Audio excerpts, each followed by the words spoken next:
Hello, my friends. Katie Day with the Movement to Texas team here with another episode of the Real Advice podcast. I'm excited for this week's guest. He is a real estate agent, team leader, and investor.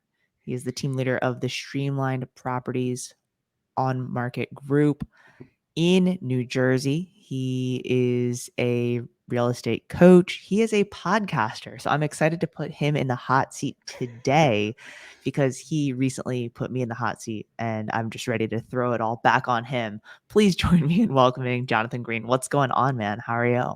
I'm doing great. Thanks for having me after you took over my podcast just not that long ago.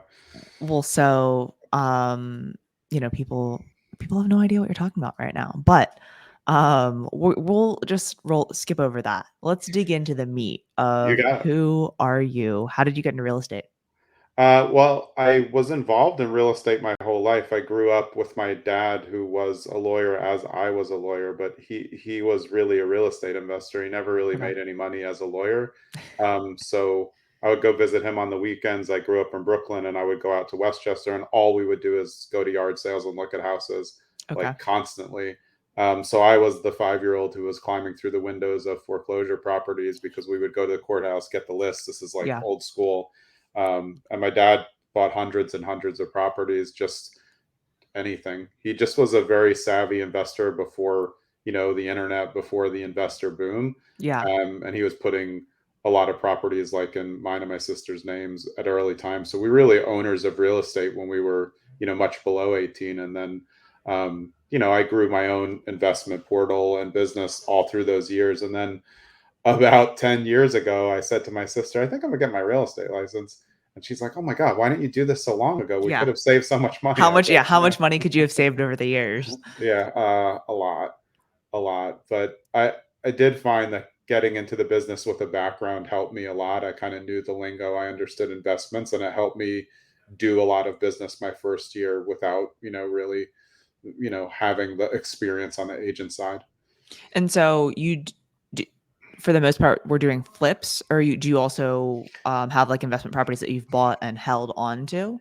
Yeah, my dad was a holder. Okay. So when he passed away, we had a lot of properties. And he just buys weird stuff. I still have some of the weird stuff. He would just be like, tell me one day, like, oh, you know that, remember when we went to Woodstock and there was that taco place? Like, we own that building. I'm like, huh? And then he just buy like weird land near a Yeah. cliff, Yeah. but now, like, it's funny, one of these, properties that cost me like $50 a year in taxes.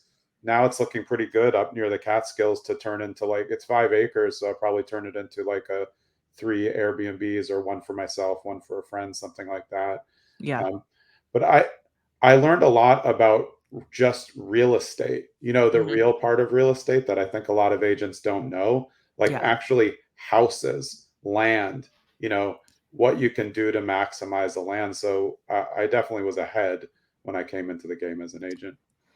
For sure. And I think that's something that, it doesn't always translate well, right? Like investors to real estate or real Yeah. estate to investing, right? Like both it going either direction. Yeah. And so it's interesting always to hear people, and kind of how they got into it, especially when they were an investor first and then, got their license. Because I mean, you've Yeah. built a team and done, a lot more than, I kind of feel like a lot of people do. Yeah, I think I had to find my way. It's funny though. When I first started, I my mentor, like, who brought me to my first brokerage, was who sold me my house, which happens for, like, for a lot of us, like, that's what happens. And I remember they disc tested me, and when I'm not running a team, I'm definitely a high C. My personality is high C, anal Yeah. retentive, OCD. And so the broker actually told me, like, oh, we don't hire high Cs. And I was like, well, didn't I tell you I was a prosecutor for 10 years? Like, high C is not, like, let me just give me a run. I ended up doing about 12 deals in my first year. But I think the smartest thing I did as a new agent was I was really good at open houses because Okay. I'm a high C. So, like, the second the open house was done, I would send the agent a list of all of the, all the people who came, all of the agents. I had their numbers. I would research everything. So then right away, everyone wanted me to do their open house. So I was doing like, big open houses when I was, new, but I think that I earned that by being kind of having my stuff together. Well, and that's, I think, most agents have really no C, right? If you're looking at a disc Yeah, profile, and for those that don't know the disc, the C personality types are the more, detail oriented, and what I would refer to as like the people that are good at paperwork, right? So when yeah, when we're hiring an admin or a TC or someone doing paperwork on our team, right? Like we're looking for someone with that SC always. personality, someone that cares and someone's that detail oriented. And those generally don't align with like the salespeople, right? So I get Yeah, where they're coming from, right? But it's like, if you can switch on and off, the detail oriented personality when you need to, I think you can be really successful in real estate. So, yeah, um, that's funny. Well, I I'm glad. agree. I'm sure that broker, after you sold, 12-ish homes or whatever in your first year, they're like, you know what? Maybe we do not always just go right for whatever the disc profile says, Probably not. Probably not, actually. I mean, she should have, but I'm just guessing it's a hard no. Yeah. That's funny. Yeah. Yeah, I am also a C personality, so I think that's probably why we get along. Yeah. But But it's interesting in real estate, like the C part of real estate as an agent is way overlooked. Like when I would set up like 8 showings, I would have a map, I would have all the documents set up, I would have everything ready for them. It made their experience so much better. And I think yeah, that's where I've learned to excel. And then as I grew, this is now my third team. As I grew to this team level, I'm teaching my agents to do that. Even if you're a high I, yeah, and you're stuff's falling out of your pockets all the time. You don't know, but you're great with people. yeah, I'm teaching them, listen, if you're dealing, especially with high C client, like a lot of people, a lot of younger people want the data. They want to know. yeah, And you sound like more of an expert when you know the data. And I think that's where the thing is, you can't just be bull in a china shop high D right now, which is dominant. They're great salespeople, but like there's way too much going on with the market to kind of like just push, push, push. yeah, Like you have to be able to understand the nuance of each market and be an advisor and not a salesperson. I'm a horrendous salesperson because I don't consider myself in sales. I so yeah, consider for sure. myself as a real estate advisor who's willing to tell people definitely don't buy that. Like Yeah. that house sucks. And I think that's what earns a lot of trust. One thing that you said a couple seconds ago was talking about the details and understanding the market knowledge and the data and things like that. And so when you're training agents, right, or for agents that are listening right now, what are things like key things or key terms that you take a look at or data points that you take a look at on a regular basis so that you kind of at least have that baseline knowledge of what's happening? Yeah, I mean, I was just talking about this on my team mastermind today. I can train anyone to know more than 99% of the agents within 30 days, no matter how long they've been in a real estate. And it's really simple. Look at the MLS and do your hot sheets every single day. So I look at hot sheets 3 times a day. And inside my hot sheets is, for anyone who doesn't know, hot sheets is like an easier, quick way to just search through the towns that you want. So I put on there active, and in my area, coming soon, which I think Okay. is, I can explain why coming soon is so important, but also back on market, also sold, which I think is so important to understand what's sold in the area. And, Yeah. and the reason why I run hot sheets so much is because I want to beat people to what their update on Zillow is. So if I can see it coming soon and I contact them and it's not on Zillow yet because they have to put it on separately, I'll call and say, I will not call. I don't call anyone, but I'll send them an email. That's a whole nother story. But I'll send them an email and say, hey, this is coming, on Friday and it's only Monday. And I always say the same thing. Do you want to be the first person to see the property? And Yeah. that's like, why would they ever leave me if I'm 5 days ahead of the curve on everything? And then you apply that also to back on market. So, as a new agent, if you did that every day for 30 days, I guarantee that you'll know more than 99% of the agents in your market, just about the actual data of the market. You may not even know how to open a lockbox, but Yeah. you will have much, much higher confidence because you understand what's selling, why it's selling, how much it's selling for. And then if you're, like some of us were on Zillow Flex, you have a lot of leads coming in. When those leads come in, a lot of them are already taken. So you have to be quick to be able to say, well, Yeah. 123 Main Street's not available, but there's 2 houses just like it that are coming Thursday. Do you want to be the first person in to see them? Yeah. So I think that's the number one is market research obsessively. Well, and then I would take that even one step further of like the previewing of the properties too, right? And Love so it. if you see the vacant properties, you see the ones that are hitting the market and they're virtually staged, like just reaching out to the listing agent, hey, I work in this area, can I preview this property, right? Um, Absolutely. especially, when, you're getting leads in similar to the Zillow Flex, right? Or realtor.com or whatever it may be. Or just if I don't know about you, we have, we have 27,000, 28,000 active listings in Houston, right? So it's like we're Yeah. not going out and taking a look at all of those, but like Yeah. in your specific subdivision where you live or on, a 5 street block radius, whatever it is to become that kind of market expert, is Yeah. very important. And also, I mean, I think all agents should, the more leads you have, you should always have a top 10, top 20, top 30. So you're looking in those and you're saying, like, who's in my top 10? Well, they're looking in whatever, Anywheresville. So you're going to go see that property in Anywheresville because you want to tell them, like, actually, I saw that. You need to see this. Yeah. And before the pandemic, at least where I was, there was a lot more broker open. So it was Hmm. much easier. Like, we used to tour, see 10 or 15 on a Thursday or Friday. They're really not a thing anymore where I am. So now it is much more important to see, hey, what's going show, and also, again, over the years, like the more agents, the more access you can get just by yourself telling them, like, they know I have buyers. I have Yeah. 13,000 people in my database. If I ask somebody to preview a property, they're like, yeah. And then when I posted, a video on TikTok, they're like, that helped me. Thanks. Like, I don't have to go through like all the machinations of what you might have to do as a new agent. But I think what you said is great. I mean, if you're a new agent, you should be hitting the go and shows. You should be building those relationships and say, like, I want to see it to see if it's good for a client.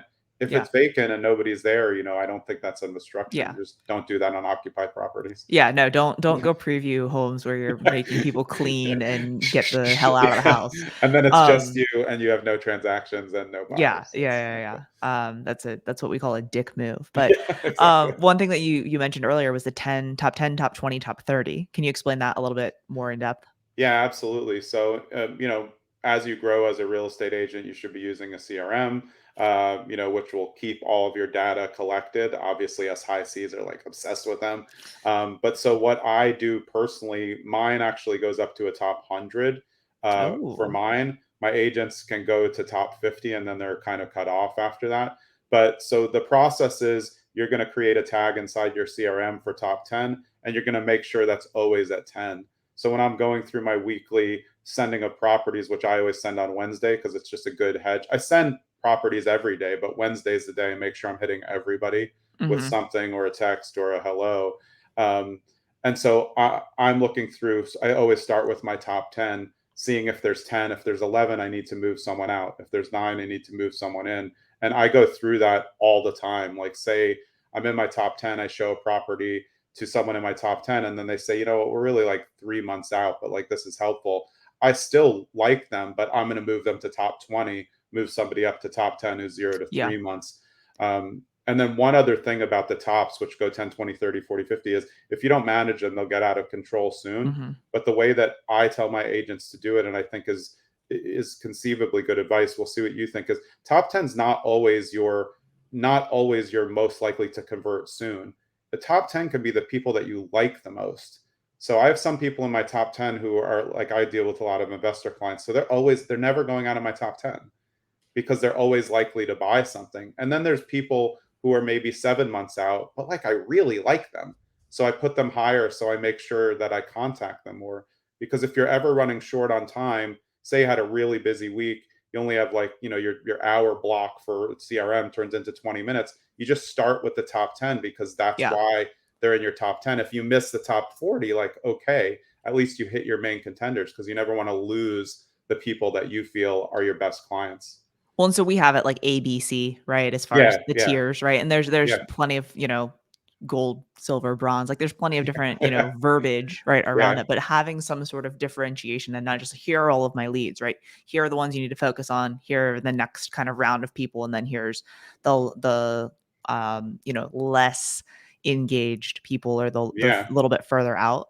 One thing that I like that you said too is like you send out, the auto emails, you're sending out the regular listings, but then on Wednesdays you're hitting all of those people again of, hey, Jonathan, did you see this property? Hey, I saw yeah. this one. I think it could be a good fit. Do you want to go out this weekend? Type Well, conversations. let me tell you something, Chris. So I have outlawed all auto emails. I'm like one of the I will not let if I see them doing auto emails, I turn them off. Yeah, The reason why is because everybody gets too comfortable with them. for And then sure. what you're doing all the time with auto emails is you're waiting for people to tell you which homes they want to see. So the way that I almost never email more than one property. So sometimes I'm going through the MLS and I see that one and I just send one, and then 3 minutes later I'll send another because that and each one has a separate like, hey, this is why I think you'll like this. I'm Okay, also really good with subject lines, so my problem with auto emails it always has the same subject line, so every true. week they know that you're not doing anything. You know, So that's me though. no, I I'm crazy. see personality. Yeah, So I would say, I think that, we normally will set up our searches as like concierge. So like you have to go through and comb through them, right? yeah, And then my handpicked. my thing is at that point too, then like screenshotting them, right? And being like, hey, I just sent this one over. Let's go tour, type thing.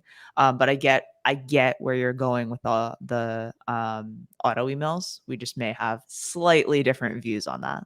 Well, but that's why real estate's cool. The way you run teams different, the way your markets run are different. Yeah. I feel like it's also the way, how you've run your team in the past. And like, this is part of a training mechanism for me so that they learn to have more touches. And then at some point, if someone tells you, hey, they're a year out, we actually have a little survey that will say, how do you like to receive your properties? Do you want your agent to handpick them?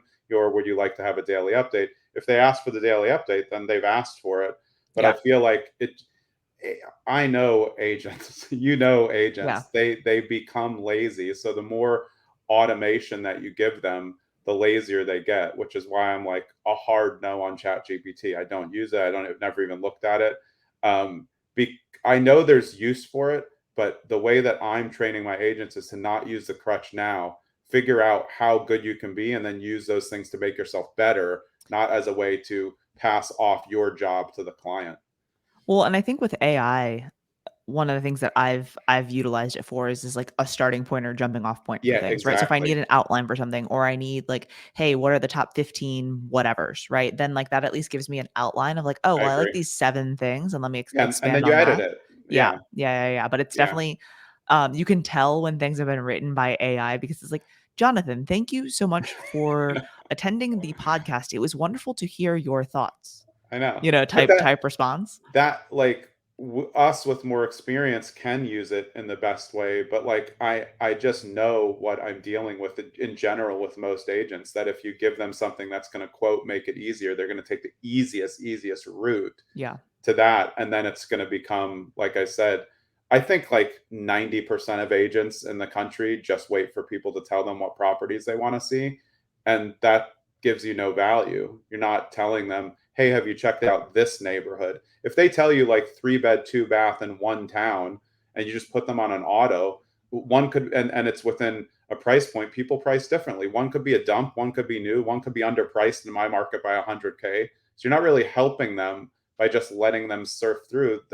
I always tell them, like, a lot on my first call. I always tell, listen, you're not going to need Zillow as much with me. You're going to use Zillow for fun to look at the properties that I send you, but you'll probably look at them on my site. I want to beat Zillow to the punch every time, because I know people are looking. And if I can say, hey, this one's not even on Zillow yet, I'm not going to lose that client if I keep up that behavior. Do you, from the investment side of things, get a lot of off-market properties? Used to. Now, I think, with where I am, the market's just absolutely insane. In Yeah. one of my main markets, your traditional on-market hot listings are selling for between 4 and 900,000 over asking. I'm not exaggerating. And That for is so cash, unreal. yeah, for cash, you'll see 2.4, it sells 3.3 cash, and you're just like, how can I help buyers? So with that kind of dynamic in a lot of these markets, the off market and wholesale activity, those prices have been pushed up. So for Yeah. me personally, as an investor, I rarely buy off market. I don't trust them, and I know more than them. So when I'm looking at a property, I'm like, their deal flow comes in, and it'll say like, as normal, their ARV is way too high and their repair costs are way too low. Yeah. So you So gotta tweak yeah, both of those a little bit. yeah. As an investor with a license, I buy on the market almost every time because I know the agents. They know me. They know I'll close. They know I've done, we have a background of flips that they can look at. a lot Yeah. of times, if my project manager, best friend Jenny, if we would look a lot together, we just send them like, here's all of the ones that we've done, and they want to do it with us. But as an investor looking on market, what I do is I'm looking for properties that your first time home buyer is just scared of because something's off, has a little bit of a structural thing, has Yeah. an oil tank, something that I am an expert at solving that everyone else is going to be scared of. And that's like the only way that you can get a quote deal right now. Deal. Yeah. Yeah. When so in a low inventory market, right? I'm sure y'all have a lot of buyers that are looking that Yeah. that can't find homes right now, right? Yeah. What advice would you give to agents that are in a similar spot? Like what are y'all doing to generate inventory for your clients? Any type of outreach or marketing or anything like that that y'all are doing? Yeah. So, well, one, I really preach patience. And I think, like, for me, I'm never pushing someone. So when the market's hot and they're like, oh, am I ever going to find a home? I'm like, yeah, you're definitely going to find a home. Probably not going to be like tomorrow. But if we keep looking every week, you may just catch one on a good week. I think that's what people for I love the summer. Like we're going into summer. You live in a place where it's steaming hot in the summer. So I love August because people are on vacation and people Mhm. still have to list. So I try to always encourage. There's always a thing. Like same with winter. In winter, they're like, well, there's less houses on the market. I say, yeah, but less people are looking because they don't want to change schools Yeah. for families. So I kind of use that more. In terms of outreach, I know there's a lot of advocates of direct mailing homes that are homes that they like, but I think people go a little too wide with those. I would say, I was just telling this to someone, like, if you really see a house that like you're obsessed with, that's the one to write that letter. Hey, I would have I would write it if they wanted to, but I like the letter from the person, the Yeah. buyer, better. I would just tell them what to write. I've been looking a long time. If you're ever looking to sell, I don't, because they don't know what the outside is. I can look that up though and show them what the outside looks like from the prior sale, and I think that would help. But I think like too many people are, they mail a whole neighborhood and then they get responses, and sure that might work for listings, but I'm like, yeah, I'm just like reverse salesy. I have no sales like bones in my body. I'm just like continually just do what I do every day, and the stuff, over I'm at almost 10 years, so stuff Yeah. comes to me without me having to like, scratch away for it. So it's funny you say that because we've done that, right? Like we've had a buyer that's like, okay, this is the neighborhood or this is the street that I want to live on, right? And for some of them, yeah, you can go back, you can look at previous photos and like, no, like, okay, 123, 127, and 128 all fit the floor plan that you want, Yeah, right? yeah. But sometimes you can't. And so like every time we've sent those letters, I've at least gotten one call that's like, blah, blah, blah. And they're like very angry about it. I'm like, no, I know. we legitimately have a buyer that's looking for the neighborhood. So like, if you want to sell, this is like, I want to come over and preview it. And like, I can provide you the pre-approval letter from my client. Like, Yeah. they're like, oh, okay. Like, yeah, But no, that, this isn't a sales tactic. This is an actual person. but that's a great transition to what we're talking about with investing. Like the reason why the investing world off market is so hard is because everyone was trained to send letters, and the Yeah. letters that investors, quote investors, are sending is, I'll buy your home quick for cash. They don't even have any cash. So when I show up at an off market one, if there's people there, I leave. Or if I want to mess with them, I'll say, ask everyone for a proof of funds right now. And if you have money, you can show the proof of funds on your Yeah. phone. Like this isn't rocket science. I'll show you my proof of funds right now. I can just open my phone. No one else will do it because they're all wholesalers and they're using, OPM, other people's money, or trying to figure it out. But the proliferation of like technology based writing of postcards and letters has made it harder when you do have, like you said, you really have a buyer.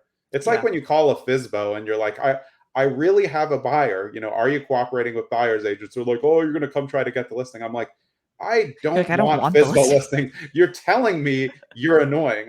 There's nothing about that I want. I just want to let you know I really do have someone interested. I will bring them with me. Yeah. Can I show the house? But I'm only, I need to know if you're going to, I pay 2% or something. Yeah. But like you said, they're going to be leery of that, and I understand why. No, I totally get it. It's just, it's tough when you like have the legitimate need. It's like, I I swear, know. pinky promise. It's Yeah. it's it's actually true. Yeah. Um, all right. So I know you have podcasts, right? And I you've been do. doing this for a while and putting out content and things around investing and things about building a team and all kinds of stuff. What are things that you listen to or read, or like what do you do for yourself on the personal development side? Oh, I love that question because that's what personal development in general completely changed my life. I mean, I just got really, really into it, 5, 6, 7 years ago as part of real estate. I actually took a year off because I had a team that ran me too hot. It was just too much. So I just went out of the business for a year. And during that year, I transformed the way that I processed information. I was just like consuming books. I read 100 books that year. And now I do the same. So we have a book club on my team. So we're Okay. at 36 total books for 3 years now. I thought you were And gonna they're say not, like 36 total books this year. I was like, yeah, holy shit, yeah, you guys aren't selling yeah. any real estate, you're just reading One a all month, yeah, day. one a month, with which I was telling them today, if you just read 10 minutes a day, you'll finish all the books. It Yeah. seems like a lot, but so we read a lot of books. They're not all real estate, like they're mixed in and they're in a specific order on purpose each year that Okay. scales through the year. Some are books like The Slight Edge by Jeff Olson, which is kind of like Atomic Habits by James Clear. There's a lot of these things that intertwine. Yeah. And then you work in your traditional like real estate books like 7L by Michael Mayer, or Miracle Morning for Real Estate Agents by Hal Elrod. Those are like your starting points. So that's year one. So if someone new comes to the team and they're in July, they can read any book from July. So they can start where they want, but they're in a monthly order each time. And then obviously as a podcaster, and for me with my two podcasts, I love podcasts. And I don't listen to a ton of real estate podcasts. I listen to some, but like I listen to Tim Ferriss, I listen to Andrew Huberman, I listen to Rich Roll religiously, because these are the things that help me. It's so funny. People think like, oh, I'm in real estate, I just need to listen to like all the real estate podcasts. I can take a lot of the information that I get, in books and podcasts, and then turn it into my business, because it's a relationship business, Yeah. not a sales business to me. And just the business side of things too, right? Like I think that a lot of real estate agents kind of miss that mark on like running it like a business, right? For sure. And so between relationship building stuff, personal development stuff, and then business building, there's a wealth of information out there outside of realtors like us, talking Yeah. about real estate. Yeah, I mean, I can just give you one example. I was listening to Danny Meyer. He was on, I think it was on, maybe it was on Prof G or one of those. But like Danny Meyer, his book and the way that he talks about how he built his restaurant empire will tell you all you need to know about building a real estate team. Because I think that you actually need that outside business advice, like you said, because I don't want to be like everybody else. I don't want to run my team like everybody else, because there's a lot of real estate teams that are just groups, Yeah. groups that just work together. I want to build, something that's more, like Tony Hsieh's book, about Zappos. It's like, well, that's culture. And Yeah. I've failed before with that, but I'm like really committed to trying to keep that on track, even though it's hard with a lot of, independent contractors. Well, and I think that you hit the nail on the head there, right? Of like a lot of real estate teams are just groups, right? For They're sure. people, right? That like to collaborate and like to spend some time together, but maybe there's no accountability, maybe there's no whatever, right? So there's different levels of teams, right? And the Yeah, expectation. And so, I always tell people if they're looking for a team, they need to understand, right? Like what is expected of them being on that team, right? And then what they can expect from the team, because it's a two-way street for sure. absolutely. There's something that we have in common with our teams that I think it's I just learned my personal lesson. I think there's people who can brand their team or brokerage with their name and do fine, Hmm. but like both of our teams don't have our names in them. And that was a conscious decision I made, because my first name had my name and my partner's name on it at the time. And when I started this, I wanted to be able to kind of like, I don't know, leave it, not necessarily sell it, but like I don't want everyone to feel every time they write something they have to write my name. That's why all my agents get their transactions all go in their name. I don't need that.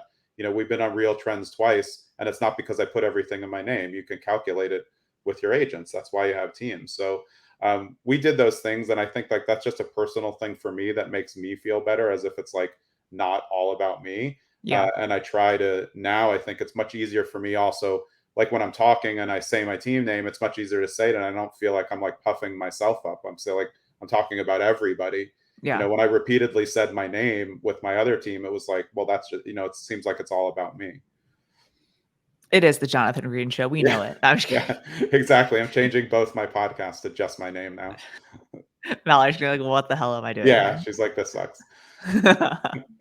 Mallory's his partner on his podcast that I was recently on. And then somehow as the podcast went on, Mallory and I became, You fired me. more friends and I fired him. but Yeah, he's still yeah. there and I'm not there, so I guess it didn't actually hold up. That We'll talk to that HR.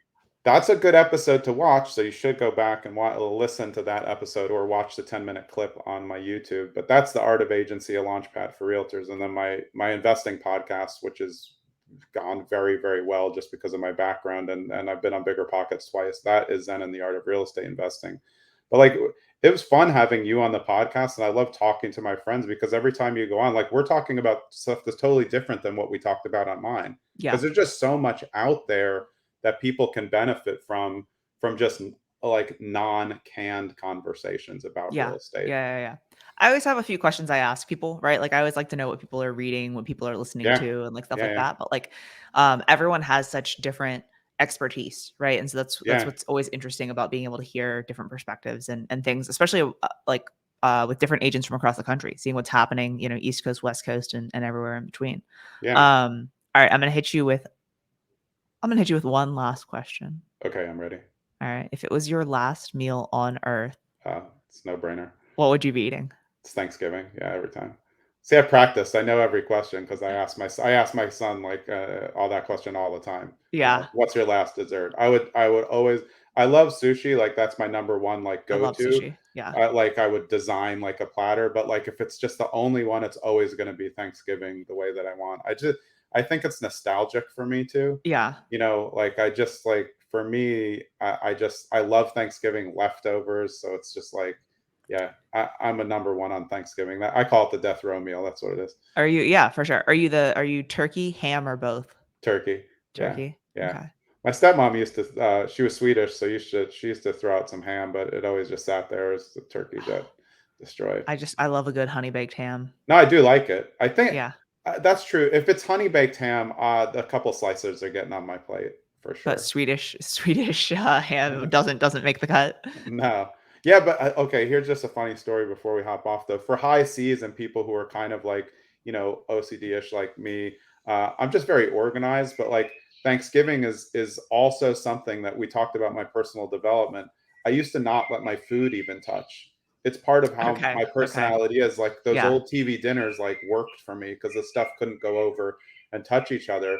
But the more that I loosened up my entire life, you Yeah. know, practice meditation like 30 to 60 minutes a day, aimless walks where I just walk, I'm just going nowhere. I don't care where I'm going, listen to podcasts. Those things help me to look at honestly that Thanksgiving plate where like the gravy's going in the mashed potatoes and then it's like touching the carrots. And I finally, years ago was like, actually, this tastes pretty good. And I've taken that and turned it I look at that in my business too. You Yeah. know, can these people work together? Do these things work? Why am I always so worried about these two little things touching? It's not that big of a deal, you know. Yeah. So I can find the mindfulness and so much more now, and I think that really really helps as a real estate team leader, real estate agent. If you're not working on yourself, you're going to be out of real estate real quick. Yeah. It can be stressful and commission based. It's hard. So yeah, I don't know how we got there, but I'm hungry for Thanksgiving now. I know, man. Sorry, you've got a months to Yeah, wait for that one. But damn it. if someone doesn't already follow you on social, where's the best place for them to connect with you? Most Instagram and TikTok, it's Trust Green with an E at the end. And I'm very active as you are on social. I really like social media. So my YouTube channel's doing pretty well. And that's Jonathan Greene with an ERE, but it's not hard to find. And then my team sites, I have, if you're interested in real estate teams and mine is streamlined with a D properties, no spaces for Instagram, and that's our on market team and has some off market stuff. But that's like the team page, and I think it's interesting to see what you do with social media. I'm a big advocate of social media, but like we talked about on my past, original, vulnerable social media where you're just being yourself, because I feel like that's the way to connect. So Yeah. I am DM friendly. I only look at my DMs. No one will ever get me on the phone. I've never answered my phone. Everyone knows I don't talk on the phone literally ever. I do Zooms or I text and I look in my DMs. That's all. Also, don't call Jonathan. It won't matter. I Um, won't. I won't answer. well, I appreciate the time spent today, and the knowledge dropped, and looking forward to hopefully seeing you again sometime soon. Yeah, Katie, thanks so much. Yeah, we do need to meet up in person one of these days. I missed you when you came to New Jersey, but next time. Sounds good. All right. Thanks.